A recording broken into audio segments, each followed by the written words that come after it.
वंदे मातरम विद्यार्थियों, स्वागत है भाटिया आश्रम के ऑनलाइन प्लेटफॉर्म पर।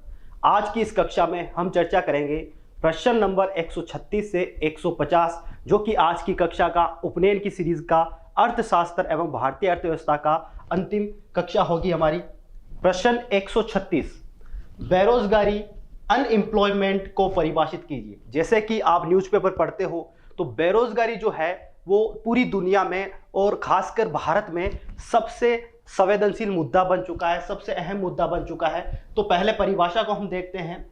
जब कोई व्यक्ति देश में प्रचलित मजदूरी दर पर कार्य करने हेतु योग्य एवं इच्छुक हो, परंतु फिर भी उसे प्रचलित मजदूरी पर कार्य न मिल सके, तो उस स्थिति को बेरोजगारी कहा जाता है। तो इसका सिंपल सा मतलब यह है कि कोई व्यक्ति काम करना चाहता है, अपनी बुनियादी जरूरतों को पूरा करने के लिए पैसे प्राप्त करना चाहता है और उसके लिए काम करने के लिए भी इच्छुक है, और बाजार में जो प्रचलित मजदूरी दर चल रहा है उस पर काम करने के लिए वो इच्छुक है, लेकिन फिर भी उस कंडीशन में उसे अगर रोजगार नहीं मिले तो वो सिचुएशन कहलाती है बेरोजगारी। और हम देखते हैं बेरोजगारी के बहुत सारे प्रकार हैं, जैसे प्रच्छन्न बेरोजगारी, मौसमी बेरोजगारी, चक्रीय बेरोजगारी। जिसमें हमारा अगला प्रश्न कहता है प्रच्छन्न बेरोजगारी किसे कहते हैं। प्रच्छन्न बेरोजगारी से अभिप्राय किसी कार्य में आवश्यकता से अधिक लोगों का नियोजित होना है। इसमें यदि इन अतिरिक्त लोगों को हटा भी दिया जाए तो इससे उत्पादन पर कोई प्रभाव नहीं पड़ेगा। भारत में कृषि क्षेत्र में प्राय प्रच्छन्न बेरोजगारी पाई जाती है। तो उदाहरण के रूप में इसे समझे हम कि एग्रीकल्चर में मान लो कि 5 व्यक्ति की किसी उत्पादन में या पूरा एग्रीकल्चर का जो फसल चक्र चल रहा है उसमें 5 लोगों की ही आवश्यकता है, लेकिन उन 5 लोगों के अतिरिक्त उस कृषि का जो परिवार है, कृषक जो है पूरा परिवार 12 लोग जो है वो उसमें काम कर रहे हैं। तो हम ये समझ सकते हैं कि उत्पादन जो है उस कृषि में जरूरत सिर्फ 5 लोगों की है, लेकिन 12 लोग जो उसके परिवार के सदस्य है, अगर उन 12 लोगों में से मतलब कि 7 लोग एक्स्ट्रा है, अगर इन 7 लोगों को निकाल भी दिया जाए तो उससे कुछ फर्क नहीं पड़ेगा। और अर्थशास्त्र की भाषा में कहते हैं कि ये जो अतिरिक्त 7 लोग हैं इनका सीमांत उत्पादकता जो है शून्य होती है। सीमांत उत्पादकता कितनी होती है? शून्य होती है, क्योंकि इनका काम करना या नहीं करने से उत्पादकता पर ज्यादा फर्क नहीं पड़ता है। और कृषि क्षेत्र में हमें यह प्रच्छन्न बेरोजगारी दिखाई देती है। मौसमी बेरोजगारी किसे कहते हैं? तो बेरोजगारी का वह प्रकार जिसमें व्यक्तियों को वर्ष के कुछ विशेष समय में ही रोजगार मिलता है तथा शेष समय में वे बेरोजगार रहते हैं, मौसमी बेरोजगारी कहलाती है। जैसे शुगर मिल के श्रमिक, तो एक उदाहरण तो है शुगर मिल के श्रमिक, क्योंकि हम देखते हैं कि शुगर मिल के श्रमिक जो है एक विशेष मौसम में ही, एक विशेष समय में ही, काल खंड में ही काम कर पाते हैं। और ऐसे ही हम एग्रीकल्चर का भी इसमें उदाहरण दे सकते हैं, क्योंकि एग्रीकल्चर में ही कुछ जो है वो मौसमी ही रोजगार मिलता है। और साथ ही साथ आप देखते हो कि कई जो पेंट करने वाले जो श्रमिक होते हैं वो भी मौसमी रोजगार के अंतर्गत आते हैं, यानी कि एक विशेष मौसम में, एक काल खंड में ही जो रोजगार प्राप्त करने वाली सिचुएशन होती है उसे मौसमी रोजगार कहते हैं। अगर उस समय में ही रोजगार मिलता है और बाकी समय में वो लोग बेरोजगार रहते हैं। 139 नंबर प्रश्न कहता है शिक्षित बेरोजगारी किसे कहते हैं? और ये सबसे बड़ी प्रॉब्लम है अभी भारत में, शिक्षित बेरोजगारी, जिसमें हम देखते हैं कि ग्रेजुएट, पोस्ट ग्रेजुएट, इंजीनियर जो कि बच्चे हैं वो क्या है, बेरोजगार घूम रहे हैं। शिक्षित या कुशल व्यक्तियों को जब उनकी योग्यता के अनुसार रोजगार नहीं मिल पाता है तो ऐसी स्थिति को शिक्षित बेरोजगारी कहा जाता है। मान लो कि कोई इंजीनियर है लेकिन उसे उस अनुपात में या उस योग्यता के हिसाब से काम नहीं मिलता, उस योग्यता के हिसाब से उसे रुपए नहीं मिलते, तो वो कंडीशन शिक्षित बेरोजगारी कहलाती है। और भारत में ये सबसे बड़ी प्रॉब्लम्स के रूप में उभर कर आ रही है और इसके बहुत सारे रीजंस भी है। हम देखते हैं कि शिक्षित बेरोजगारी का जो सबसे बड़ा प्रॉब्लम हो रही है कि जो हमें एजुकेशन मिल रहा है उस एजुकेशन और रोजगार, शिक्षा जो हमें एजुकेशन मिल रही है और दूसरा जो मार्केट में जो रोजगार है उस रोजगार के लिए जो कार्य है उसके लिए कौशल नहीं है, उस अनुपात में कौशल नहीं है, स्किल्स नहीं है। दूसरा हम देखते हैं कि टेक्नोलॉजी के कारण, तकनीक के कारण भी शिक्षित बेरोजगारी ज्यादा बढ़ रही है। और तीसरा हम देख रहे हैं कि एजुकेशन बहुत बढ़ रही है, एजुकेशन का विस्तार हो रहा है, प्रतिस्पर्धा भी बढ़ रही है, कंपटीशन भी बढ़ रहा है, तो हम ये देखते हैं कि कुछ ही लोग रोजगार में नियोजित हो पाते हैं। तो शिक्षित बेरोजगारी सबसे बड़ी प्रॉब्लम्स के रूप में एक है। निर्धनता एवं बेरोजगारी में क्या संबंध है, ये काफी महत्वपूर्ण है कि निर्धनता और बेरोजगारी जो है वो किस प्रकार एक दूसरे को प्रभावित करती है, किस तरीके से एक दूसरे के पूरक है। हम इसको समझते हैं परिभाषा के माध्यम से। निर्धनता एवं बेरोजगारी परस्पर दुष्चक्र के समान है, क्योंकि दीर्घकालीन बेरोजगारी निर्धनता का कारण बनती है, वही निर्धन व्यक्ति के लिए स्वयं का रोजगार प्रारंभ करना भी दुष्कर होता है। इस प्रकार दोनों ही परस्पर प्रोत्साहक है, यानी कि पूरक कह सकते हैं। अगर कोई व्यक्ति निर्धन है तो हम कह सकते हैं कि उसके पास रोजगार करने के लिए, इन्वेस्ट करने के लिए पैसे नहीं होंगे। अब जब पैसे नहीं होंगे तो वो कड़ी एक दुष्चक्र के रूप में चलेगी और वो गरीबी के दुष्चक्र में आ जाएगा। और एक वैज्ञानिक, एक अर्थशास्त्री है जिन्होंने गरीबी का दुष्चक्र की अवधारणा दी है, गरीबी का दुष्चक्र की अवधारणा दी है, उनका नाम था रेगनर नरकस। इन्होंने कहा था कि गरीब इसलिए गरीब है क्योंकि वह गरीब है, गरीब इसलिए गरीब है क्योंकि वह गरीब है। कहने का मतलब है वे बात करते हैं गरीबी के दुष्चक्र की, यानी कि गरीब व्यक्ति क्या करेगा, अपने बच्चों को एजुकेशन नहीं दे पाएगा, बेहतर स्वास्थ्य की सुविधा नहीं दे पाएगा। जब एजुकेशन, स्वास्थ्य, इस तरीके की सुविधाएं नहीं दे पाएगा तो ये गरीबी जो है वो हस्तांतरित होगी, ट्रांसफर होगी नेक्स्ट पीढ़ी में, और ये पीढ़ी दर पीढ़ी गरीबी चलती रहेगी। यही गरीबी का दुष्चक्र है। और हम देखते हैं बेरोजगारी भी एक गरीबी का प्रमुख कारण है। विदेशी व्यापार से क्या अभिप्राय है, फॉरेन ट्रेड से क्या अभिप्राय है? इसका उत्तर हम पढ़ते हैं। किसी देश द्वारा अन्य किसी देश या देशों के साथ वस्तुओं एवं सेवाओं के आर्थिक लेन देन को विदेशी व्यापार कहा जाता है। पिछली कक्षाओं में हमने देखा कि अर्थव्यवस्था के प्रकार भी हमने देखे। एक तो हमने खुली अर्थव्यवस्था की बात करी और बंद अर्थव्यवस्था की बात करी, जिसमें खुली अर्थव्यवस्था में क्या होता है, कोई भी देश जो है अन्य देशों से, दुनिया के अन्य देशों से आयात निर्यात करता है, वस्तुओं का आयात निर्यात करता है, यानी कि विदेशी व्यापार करता है। जब किसी देश में खुली अर्थव्यवस्था होगी तो उसको हम मान सकते हैं कि वहां वैश्वीकरण की प्रक्रिया है, यानी वह देश क्या है, आर्थिक तरीके से अन्य देशों से जुड़ा हुआ है।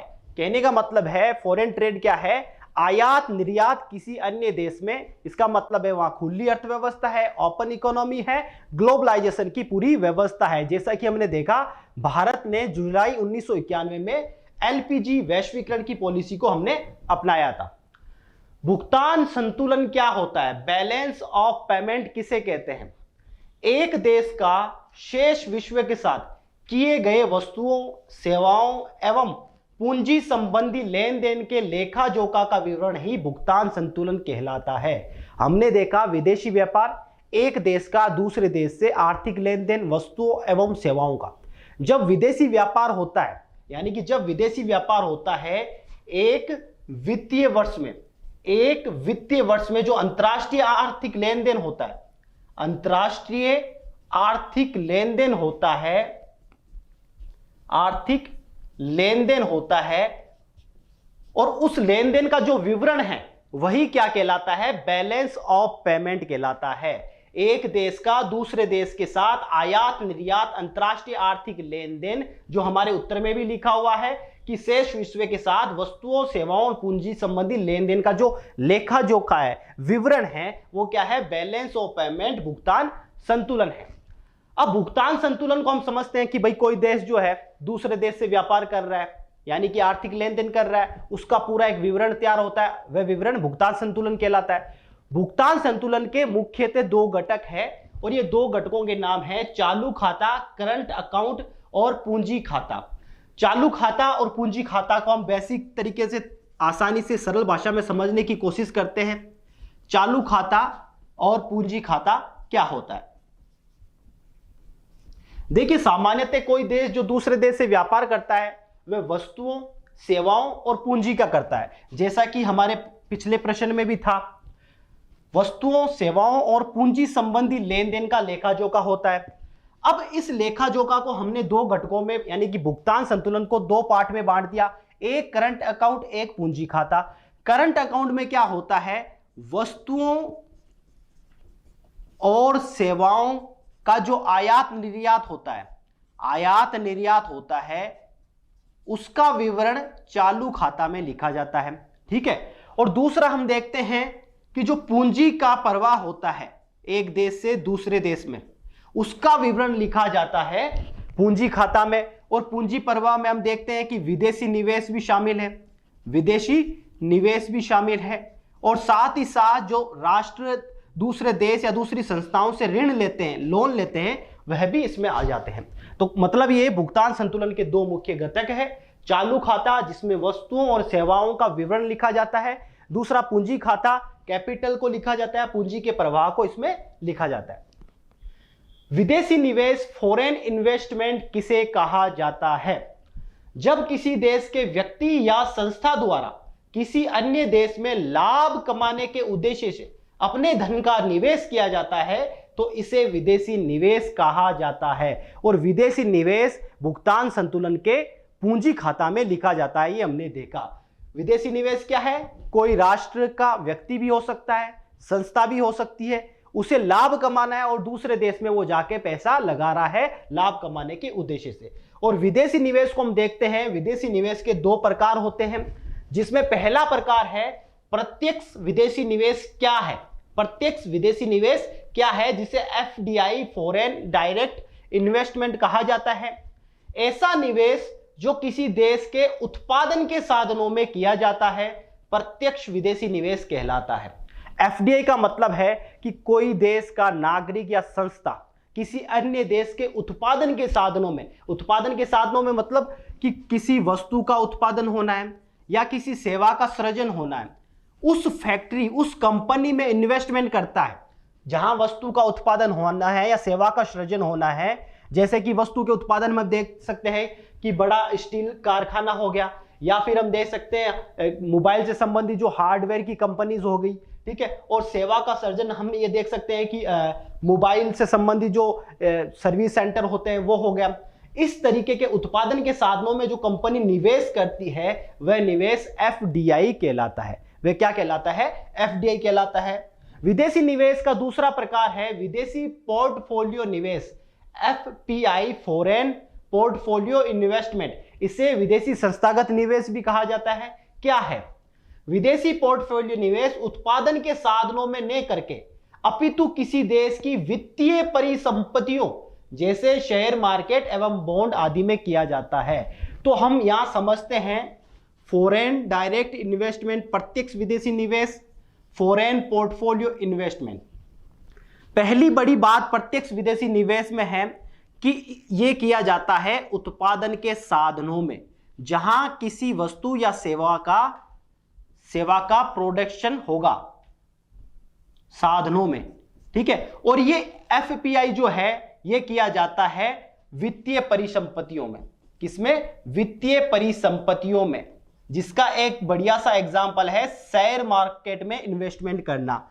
दूसरा हम ये देखते हैं कि जो एफडीआई होता है वो लॉन्ग टर्म के लिए, दीर्घकाल के लिए, लंबे समय के लिए होता है, और एफपीआई होता है एफडीआई की अपेक्षा में अल्पकाल के लिए होता है, कम समय के लिए होता है। और इसके साथ हम देखते हैं कि जो एफडीआई होता है उसके कुछ बेनिफिट, कुछ लाभ होते हैं। बेनिफिट, लाभ क्या होते हैं? जैसे कि कोई कंपनी किसी उत्पादन के साधनों में इन्वेस्टमेंट करेगी तो वो क्या लाएगी? वो लाएगी टेक्नोलॉजी, तकनीक लाएगी, टेक्नोलॉजी लाएगी, और साथ ही साथ पूंजी भी लाएगी। जब टेक्नोलॉजी और पूंजी लाएगी और उत्पादन किया जाएगा तो स्वाभाविकता क्या होगा? रोजगार का सृजन होगा, रोजगार का सृजन होगा। यह बेनिफिट है प्रत्यक्ष विदेशी निवेश के, यानी कि उत्पादन में निवेश किया जा रहा है तो उस देश से, जिस देश से इन्वेस्टमेंट आ रहा है, टेक्नोलॉजी भी आ रही है, फंड आ रहा है, पैसा भी आ रहा है, और साथ ही साथ जिस देश में निवेश किया जा रहा है वहां रोजगार का सृजन भी हो रहा है। लेकिन विदेशी संस्थागत निवेश में इस प्रकार की चीजें नहीं होती है। नेक्स्ट प्रश्न है हमारा, अंतर्राष्ट्रीय मुद्रा कोष आईएमएफ इंटरनेशनल मॉनेटरी फंड की स्थापना कब की गई थी तथा इसका मुख्य उद्देश्य क्या है? इसका उत्तर है अंतर्राष्ट्रीय मुद्रा कोष की स्थापना वर्ष 1945 ईस्वी में की गई थी। इसका मुख्य उद्देश्य अंतर्राष्ट्रीय विनिमय दरों में स्थिरता बनाए रखना तथा भुगतान संतुलन को नियंत्रित करना है। इसका मुख्यालय वॉशिंगटन डीसी में स्थित है।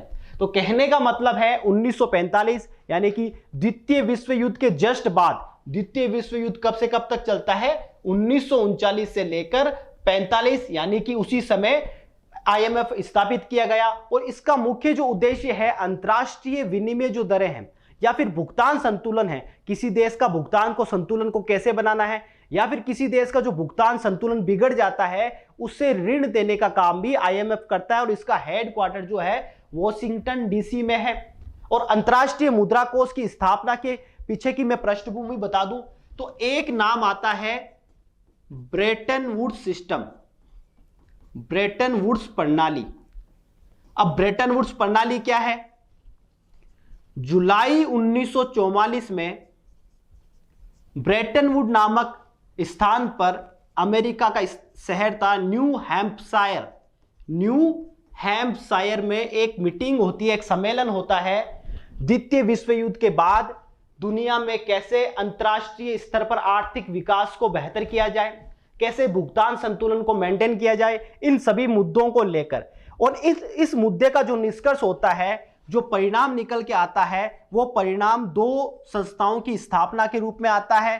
पहली तो हम जो पढ़ चुके हैं इंटरनेशनल मॉनेटरी फंड, और दूसरी हम देखते हैं विश्व बैंक। इन दो संस्थाओं की स्थापना, ब्रेटन वुड्स सम्मेलन, ब्रेटन वुड्स सिस्टम भी इसे कहते हैं। इन संस्थाओं को ब्रेटन वुड्स जुड़वा भी कहते हैं, ट्विंस कहते हैं। दो संस्थाएं निकलकर आई थी। नेक्स्ट पर्सन है वर्ल्ड बैंक। विश्व बैंक की स्थापना कब व किस उद्देश्य से की गई थी? सदस्य देशों के आर्थिक पुनर्निर्माण तथा वैश्विक स्तर पर गरीबी को कम करने हेतु, अंतर्राष्ट्रीय निवेश को बढ़ावा देने हेतु वर्ष 1945 ईस्वी में विश्व बैंक का गठन किया गया। इसका मुख्यालय वॉशिंगटन डीसी में है। तो पहली बात आपको यह ध्यान रखना है, ब्रेटन वुड्स सिस्टम से दो संस्थाओं की स्थापना होती है, इंटरनेशनल मॉनेटरी फंड और वर्ल्ड बैंक की 1945 में, और वह सम्मेलन होता है 1944 में। और इंटरनेशनल मॉनेटरी फंड का उद्देश्य हमने देखा भुगतान संतुलन को बनाए रखना, अंतर्राष्ट्रीय विनिमय दर को नियंत्रित करना। और विश्व बैंक का जो मेन उद्देश्य है वो है वैश्विक स्तर पर गरीबी को कम कैसे करना है, डेवलपमेंट कैसे करना है, समावेशी विकास किस प्रकार किया जाना है। विश्व व्यापार संगठन WTO वर्ल्ड ट्रेड ऑर्गेनाइजेशन की स्थापना कब की गई थी? अंतर्राष्ट्रीय व्यापार के प्रोत्साहन एवं निर्बाध संचालन हेतु 1 जनवरी 1995 ईस्वी को विश्व व्यापार संगठन की स्थापना की गई थी। इसका मुख्यालय जिनेवा स्विट्जरलैंड में स्थित है। तो विश्व व्यापार संगठन नाम से पता चल रहा है कि दुनिया में जो व्यापार है उसको कैसे उदार बनाया जाए, लिबरलिज्म की थ्योरी को अपनाया जाए, कैसे व्यापार में निजीकरण किया जाए, वैश्वीकरण किया जाए, इन सभी सिद्धांतों को लागू करने के लिए वर्ल्ड ट्रेड ऑर्गेनाइजेशन स्थापित होता है। और इसको स्थापना करने से पूर्व भी एक संस्था थी, गेट नाम से एक संस्था थी, जिसे 1948 में स्थापित किया गया था। General agreement on tariff and trade 1948 में। 1948 से लेकर 1994 तक दुनिया में, विश्व में व्यापार को कंट्रोल करने का जो काम था वो गेट नामक संस्था द्वारा किया जाता था। और 1995 में अंतर्राष्ट्रीय व्यापार को और बेहतर करने के लिए WTO को स्थापित किया गया। और WTO के अगर सदस्यों की बात करें वर्तमान में, तो सदस्यों की संख्या 164 है। और भारत भी WTO का संस्थापक सदस्य रहा है, संस्थापक सदस्य रहा है भारत। यह ध्यान रखना है, भारत क्या है, संस्थापक सदस्य है। और वर्तमान में 164 इसके मेंबर्स है। आज की कक्षा का हमारा अंतिम प्रश्न है, अर्थशास्त्र के क्षेत्र में नोबेल पुरस्कार की शुरुआत किस वर्ष की गई थी? तो अर्थशास्त्र के क्षेत्र में नोबेल पुरस्कार की शुरुआत वर्ष 1968 में की गई थी। और हमें यह ध्यान में रखना है, भारत का पहला व्यक्ति जिसे अर्थशास्त्र के क्षेत्र में नोबेल पुरस्कार दिया गया, उसका नाम है डॉक्टर अमर्त्य सेन। ये ध्यान में रखना है। भारत का ये पहला व्यक्ति जिसे अर्थशास्त्र के क्षेत्र में 1998 में नोबेल पुरस्कार दिया गया कल्याणकारी अर्थशास्त्र के लिए, कल्याणकारी अर्थशास्त्र के लिए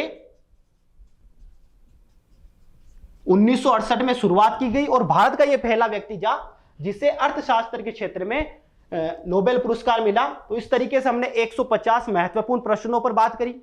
आप इन क्वेश्चन को अच्छे से पढ़िएगा, समझिएगा और रटने की भी कोशिश कीजिएगा, क्योंकि बार बार जब चीजों पढ़ोगे आप तभी चीजें समझ में आएगी।